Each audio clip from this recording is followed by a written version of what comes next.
പണ്ട് പണ്ടൊരു ഗ്രാമത്തിൽ ഒരു അമ്മമ്മ ഉണ്ടായിരുന്നു. മുറുക്ക് വിറ്റാണ് അമ്മമ്മ ജീവിക്കുന്നത്. ഒരു ദിവസം ഒരു കാക്ക അമ്മമ്മയുടെ മുറുക്ക് എടുത്തോണ്ട് പറന്ന് ദൂരെയുള്ള ഒരു മരത്തിൽ ചെന്നിരുന്നു. അതാരും കാണാതെ കാക്ക തിന്നാൻ തുടങ്ങി. അപ്പോഴാണ് ആ വഴി കൂടെ ഒരു കുറുനരി വന്നു.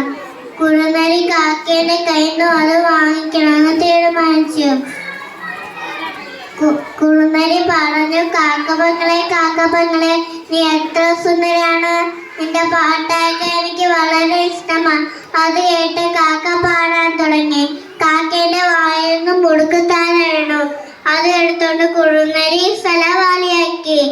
നിങ്ങൾക്ക് ഈ കഥയിൽ എന്ത് മനസ്സിലായി? വഞ്ചിക്കരുത്, വഞ്ചിപ്പെടും.